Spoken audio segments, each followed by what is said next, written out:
Samantha Power saw firsthand the horror of mass atrocities when she was working as a freelance journalist in Bosnia in the early 1990s. To her, just as shocking as the crimes against humanity that she witnessed there was the failure for so long of the United States to intervene to try to stop them. Her passion and her compassion led her to write a 600-page book about genocide, which highlighted the failure of the United States to try to halt atrocities, not just in Bosnia, but also in Iraq, Cambodia, and Rwanda. The book, A Problem from Hell, won the Pulitzer Prize and triggered a discussion, finally, about when and how the United States should intervene to try to halt atrocities. It also established Samantha Power as a leading thinker in the human rights movement. After teaching at Harvard's Kennedy School, where she was the founding executive director of the Carr Center for Human Rights Policy, she joined the Obama administration as the special assistant to the president and senior director for multilateral affairs and human rights. It's good to have such a forceful, intelligent, and passionate advocate of human rights in the president's inner circle. And it's very good and very fitting to have her here to conclude our summit. Please join me in welcoming Samantha Power.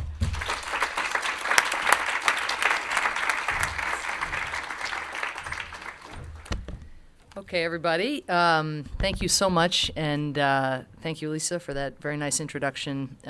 Thanks to all of you. This is a ridiculously serious group.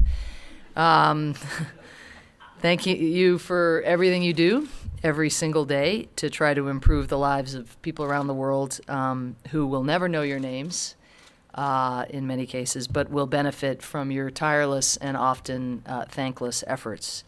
And thank you also for honoring Chris Stevens later tonight. Chris was one of the most decent and able diplomats this country has ever produced. We miss him terribly. The Libyan people miss him terribly. And Chris's legacy reminds us of the difference it makes when an unabashed human rights diplomat is out in the world. He advanced U.S. interests, he earned the people's affection, and he enhanced America's stature wherever he went. You've just experienced what I take it have been 2 days of impassioned discussions and I'm sure some important networking and planning. And I would venture to guess that there have been one or two critiques of the administration that I proudly serve. I have before me the task today of giving the last speech of your summit, as Elisa said, and the honor of discussing several dimensions of President Obama's approach to human rights promotion and protection. Today I'd like to focus on 4 distinguishing features: leading by example, investing in democratic checks and balances, protecting people at risk, and strengthening multilateral effectiveness in combating human rights abuses. So first, this administration, as you know from President Obama's statements back when he was a senator, from the campaign, and of course since he's been in office, believes that the United States needs to lead by example, and we have sought to lead by example. He recognizes, the president, that when we promote human rights and dignity at home, we send an invaluable message to other countries. That's why the president's health care reform is itself a form of human rights leadership. Not just saying that every person, whether rich or poor, should have the right to basic health care, but showing it by investing the full weight of his presidency in securing the reform. You'd be amazed how closely other countries watch the long debate over healthcare, asking questions of our diplomats around the world and immersing themselves in obscure details of the final health reform package. President Obama recognizes, too, something that is, I know, dear to many of you, that by underscoring our commitment to the humane treatment of detainees, the United States strengthens its case in challenging abusive regimes around the world. He sees that every time we fight discrimination at home, we are in effect leading abroad. That's why our global effort to promote the rights of LGBT people is strengthened by President Obama's commitment to LGBT equality in the United States, from signing the historic hate crime legislation to his action to repeal Don't Ask, Don't Tell. It's why, at the same time, the administration has taken unprecedented strides to empower women abroad, and has taken these steps at home, appointing women to critical leadership positions, fighting for equal pay for equal work, and expanding women's access to health care. These themselves, these steps, we think, help strengthen global norms. And President Obama sees that on occasions when the United States has developed domestic laws and practices that are the envy of the world, such as those we have protecting disability rights, the United States should use international instruments to promote those standards. That is why, in 2009, he instructed Ambassador Rice to sign the Disabilities Convention, why he delivered the treaty to the Senate for advice and consent earlier this year, and why he joined a bipartisan coalition of senators, including Senators Reid, Kerry, Lugar, and McCain, as well as former Senator Dole, wounded Afghan and Iraq war veterans, disability advocacy groups, the business community, and persons with disabilities in enthusiastically supporting ratification. It is also why he is deeply disappointed that the overwhelming majority of Senate Republicans blocked the treaty yesterday and made it harder for the United States to promote the rights of persons with disability, including our war-wounded and other citizens who travel abroad. This was a mistake and a missed opportunity to lead the world. We hope that the Senate will reconsider this treaty early in the next Congress, and we hope that we will count on your support in ensuring better luck next time. Second, the Obama administration has invested in strengthening the checks and balances in undemocratic or partially democratic countries. The best examples of the kinds of checks and balances I'm talking about are right here in this room. That would be you. Civil society, NGOs, lawyers, independent media, foundations, think tanks. You are the long game. In his Nobel Prize speech, President Obama returned to one of President Kennedy's most memorable ideas. President Kennedy said, quote, "Let us focus on a more practical, more attainable peace based not on a sudden revolution in human nature, but on a gradual evolution in human institutions." We have sought to invest in, the Obama administration has, and to use our diplomacy to protect the space for these human institutions, which are ultimately the best long-term guarantor of sustainable human rights protection. Across the world, as you well know, change comes from within societies, from the bottom up, and not because the United States simply wills it to come.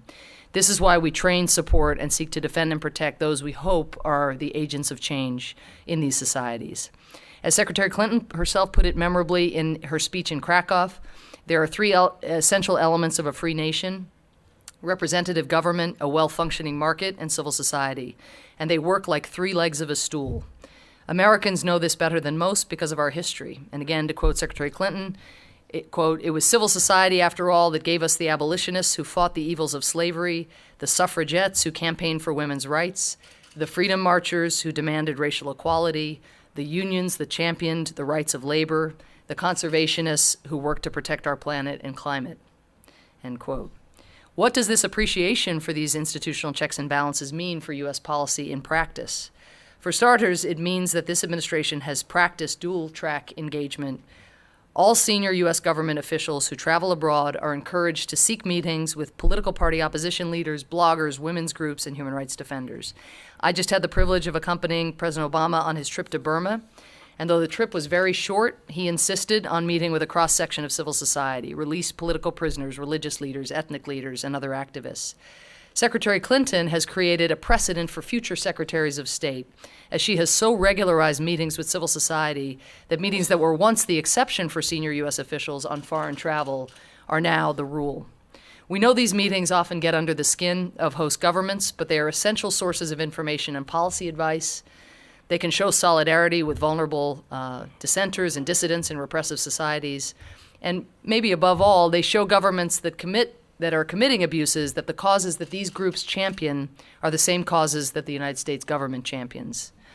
Of course, we also invest resources in strengthening these checks and balances. The U.S. is the largest and longest-standing provider of assistance for democracy, rights, and governance in the world. This year's aid budget in this sphere included nearly $600 million for civil society and nearly $2 billion for rule of law, human rights, and good governance assistance, and that's from USAID alone. The State Department, through DRL and MEPI and other funds, supports similar efforts, and it has established a new fund to provide legal representation to human rights defenders who have been unjustly imprisoned. We, of course, don't seek to advertise this funding in many countries, as our chief priority is protecting the independence and safety of our partners. We've all seen that governments that crack down on civil society have taken to portraying U.S. funds and U.S. support as imperialistic in order to undermine the partners we seek to strengthen.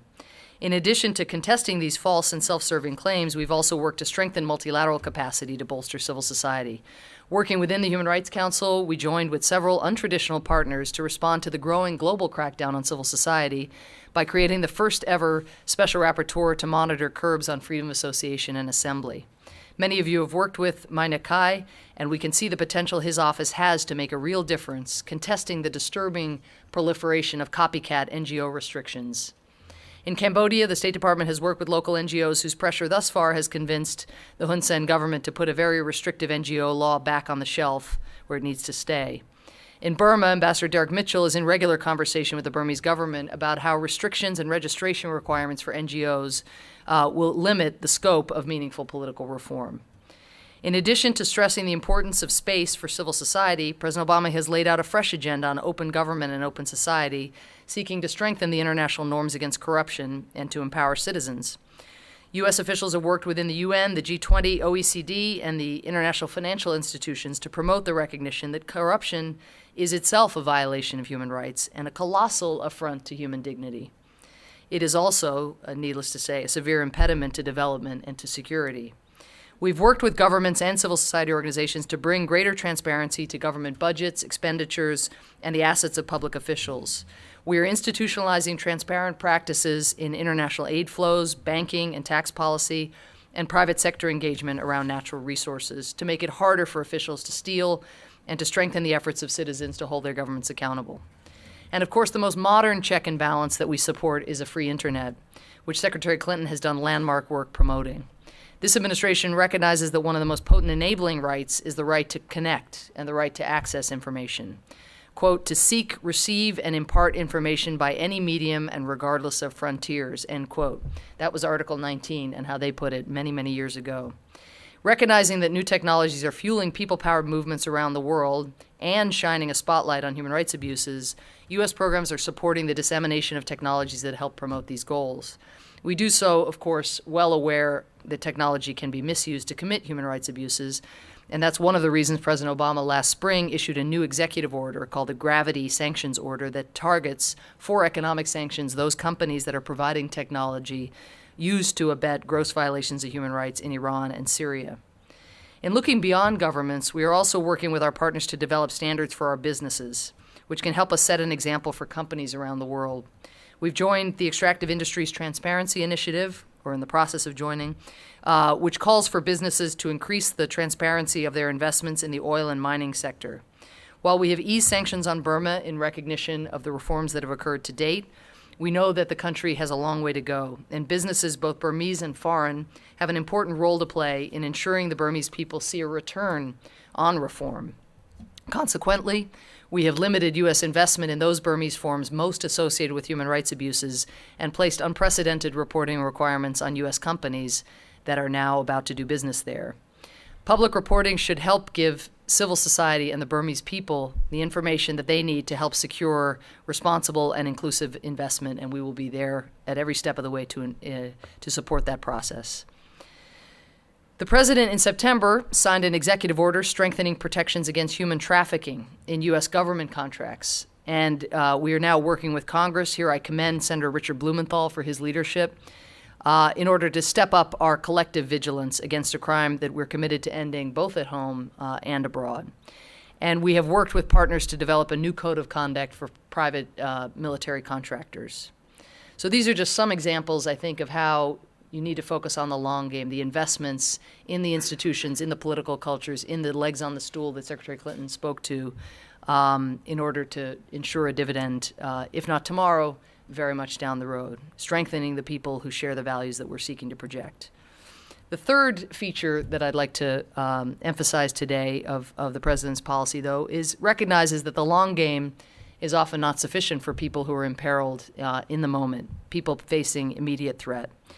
And that is the cause that keeps so many of us up at night, because it's the cause that cannot wait. And I know you all have been discussing this here today with Ambassador Williamson and others. This emphasis on protecting people has included a major presidential initiative on combating trafficking in persons, which I alluded to the executive order, but there's a lot more to it than that. It led to us reforming our refugee program so that those who face a well-founded fear of persecution can get a fair review and make it out of harm's way expeditiously, either to the United States or to a third country. It has led to initiatives on preventing sexual violence against women in conflict and working to strengthen the mandates and the quality of UN peacekeeping. It has led to developing a new national strategy that was released over the summer to address gender-based violence globally.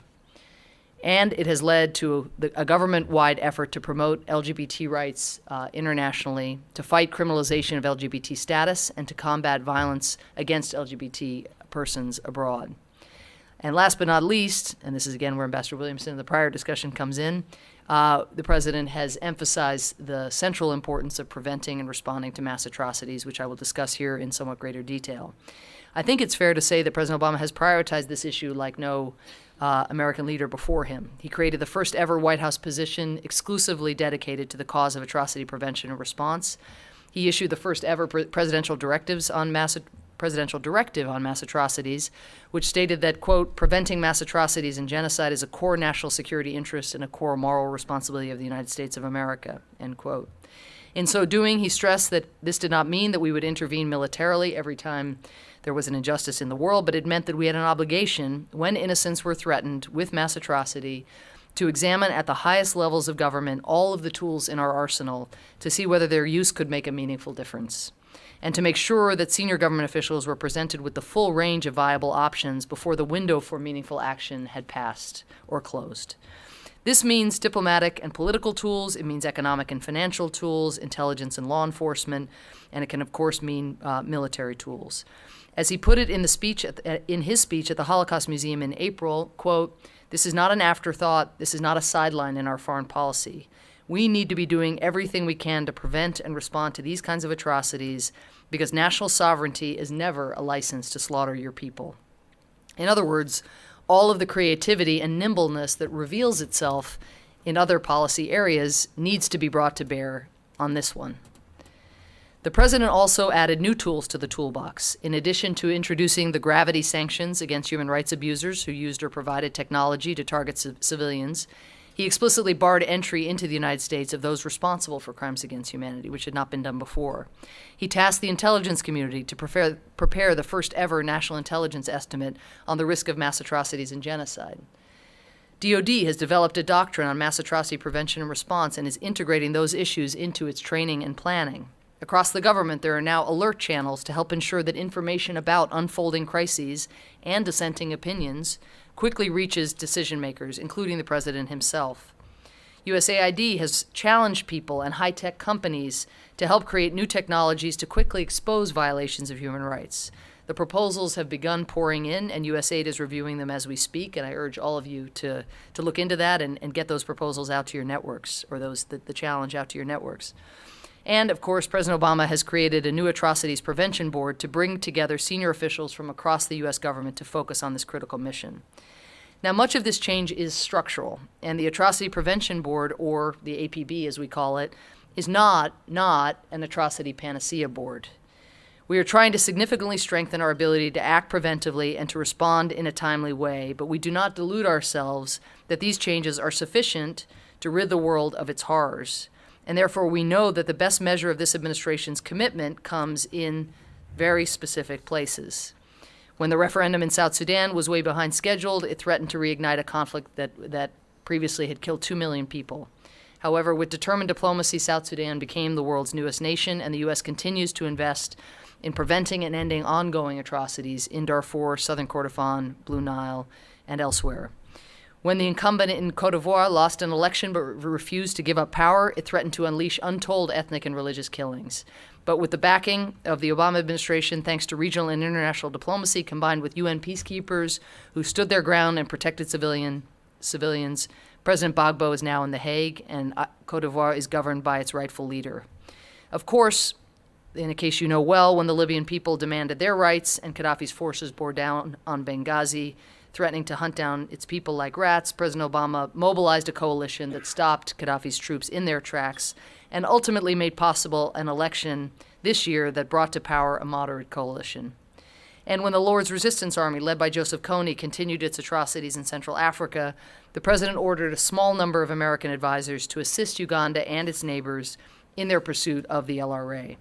This is part of our comprehensive, multifaceted regional strategy to protect civilians, end the scourge that is the LRA, and help realize a future where no African child is stolen from his family, and no girl is raped, and no boy is turned into a child soldier. On Syria, where atrocities are being perpetrated against innocent civilians as we sit here today, we have been awed by the bravery of the many opposition protesters who continue to seek a more just, inclusive, and democratic Syria, even as the regime assaults them. And I got to meet, just on the way in, one of the heroes of the Syrian opposition just now. The ongoing brutality is heartbreaking, and the death toll now likely exceeds 40,000 people. The United States has employed a wide range of non-lethal measures to weaken the pillars of Assad's rule. The results are not satisfying, not by a long shot. And you have just heard the president this week warn that the regime will be held accountable if it uses chemical weapons against its people. We keep up the pressure, helping unite and strengthen the opposition, cutting off Assad's resources and remaining channels of foreign support, and backing an effort to document atrocities so perpetrators face justice. At the same time, we'll continue to surge humanitarian assistance to Syrians in need inside the country and those seeking refuge outside. So long as the bloodshed continues, none of us will consider what I've just described to be sufficient. Nobody, not least the president, is satisfied. This issue receives constant attention at the highest levels of the U.S. government as we continue to try to bring about a stop to the violence against civilians, the end of Assad's rule, and a political transition that respects the rights and dignity of all of the Syrian people, regardless of sect or ethnicity. Fourth, and finally, in terms of these features that I'm highlighting here today, we are enlisting partners and allies and strengthening our multilateral capacity to support human rights. Syria underscores how much more challenging it can be to bring about an end to violence when the UN Security Council is divided. Nonetheless, it is also an example of where other multilateral institutions, such as the Arab League, the UN Human Rights Council, and newer, more ad hoc groupings like the Friends of the Syrian People, has stepped forward to denounce the attacks on civilians and to lay a foundation for eventual accountability for the atrocities being committed. Syria is not the only issue on which the Human Rights Council has played such a role. We're not blind to the flaws of the Council, which, like its predecessor, the UN Human Rights Commission, has long given disproportionate attention to Israel. And over the years, its proceedings often seem divorced from the sufferings of the real world, as some of its members have been notorious violators of human rights. But President Obama, Secretary Clinton, and Ambassador Rice felt strongly in 2009 and in our recent re-election bid that we would be better off trying to fix the Council from within than by lobbying criticisms from without. They argued that the United States did not have the luxury of writing off the UN's main human rights body. They also recognized that by serving on the Council and engaging in good faith, while also being unshy about speaking out about the problems that remain, we could buy ourselves goodwill that we could draw upon in other settings. And that is, I think, very much what has happened. We have, in fact, managed to work effectively in the Council to advance U.S. human rights aims and broader U.S. foreign policy aims. With our partners, we succeeded in creating a special rapporteur to monitor human rights abuses in Iran, the first ever country-specific special rapporteur created by the Council. We created commissions of inquiry with our partners for Cote d'Ivoire and for Libya. Just last spring, prodded by the United States, the Council passed a resolution that called on the government of Sri Lanka to take meaningful steps to ensure justice, equity, accountability, and reconciliation for all Sri Lankans, and to implement the positive recommendations of its National Lessons Learned report. All steps that must be taken to heal the wounds created by the deaths of tens of thousands of civilians in the civil war. Among the yes votes was India, which, like other emerging democracies, has shown some willingness to forswear its previous reluctance to pursue meaningful human rights action in international bodies. President Obama has personally appealed to these countries, these emerging democracies, to lead beyond their borders on these issues. In his UN General Assembly address back in 2010, the president said, quote, "I appeal to those nations who emerge from tyranny and inspire the world in the second half of the last century, from South Africa to South Asia, from Eastern Europe to South America. Don't stand idly by. Don't be silent. When dissidents elsewhere are imprisoned and protesters are beaten, recall your own history, because part of the price of our own freedom is standing up for the freedom of others." End quote. Brazil and Indonesia took a leadership role in creating the Special Rapporteur on Freedom of Association and Assembly that we discussed earlier. Indonesia was a critical co-sponsor of this resolution from a very early stage, making it possible to bring other emerging democracies along, such that we were ultimately able to get the resolution passed by consensus. Brazil and others from Latin America also played key roles in pursuing, in March of 2011, a groundbreaking cross-regional statement signed by 85 countries calling for greater respect for the rights of LGBT persons. This was followed by the South African-led resolution on the same topic in June of last year. And Brazil also agreed to seek the establishment of a special rapporteur on LGBT rights in the Inter-American system, the first ever rapporteur on these issues. We've not only tried to reinvigorate the institutions we found, but where we identified the need, we've tried to build new ones. In September 2011, President Obama, Brazilian President Rousseff, 7 other countries, and 9 civil society organizations launched what is known as the Open Government Partnership, OGP, a fresh multilateral initiative designed to promote transparency, fight corruption, and empower citizens to hold governments accountable. At the heart of OGP, which now counts 57 partner countries, are several important features. First, in urging other countries to make national commitments, the United States itself recognized that it needed to make a large number of commitments so that we could lead, again, by example. We set out to learn from other countries, recognizing that no government had fully cured the problem of corruption or figured out how best to take advantage of citizen feedback and expertise. The initiative, the OGP initiative, enlisted some of the most influential emerging democracies, which is very important, again, in feeding the trend that I alluded to earlier. This includes not only Brazil, but Indonesia and South Africa, both of whom have very rich traditions of people-driven change from which other countries and civil society organizations can usefully draw. Burma is just the latest country to announce its desire to become eligible to join OGP, and we believe the OGP network and the OGP milestones can offer essential fuel as the government, parliament, and civil society take steps to introduce freedom of information measures, to promote budget transparency, and to promote transparency for the assets of public officials, as well as, of course, to improve civil liberties. I'm going to close now. These are the 4 features. Is there more to be done? I would bet that you have an answer to that question. And so do we. Absolutely. And the president intends to use his second term to maximum effect, promoting human rights and strengthening our collective ability to think through the human consequences of policy choices. As we, in his administration, plow ahead, we do so guided by the direction that our human rights leadership abroad is vastly strengthened by our example at home, that we must continue to invest in both the long and short games, strengthening checks and balances so that over time, governments will be held accountable by their own citizens, and in the short term, deploying every tool in the toolbox to protect people while they are vulnerable and cannot count on their government's protections. We will also continue to try to strengthen the multilateral system, recognizing that when we act on behalf of universal human rights, we usually get far better results if we do so in a coalition, depriving abusers of the ability to play countries off one another. Now, none of this, nothing that I have described would be possible without you and your work. And while I urge you to keep coming at us with new ideas, with your current frustrations, your fresh concerns, be sure that as you do not sell short your own efforts and your own successes.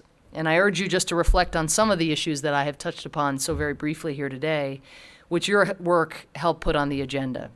From our commitment to humane treatment, to LGBT rights, to the existence now of a democratic Libya, or at least a Libya on an important, essential democratic journey, to the structural reforms that you are all very familiar with, many of which you recommended, made in service of atrocity prevention, and even to yesterday's attempt to seek Senate advice and consent of the Disabilities Convention, which fell just 5 votes short and actually did enjoy wide bipartisan support, as I've described. Your work matters immensely. You matter immensely.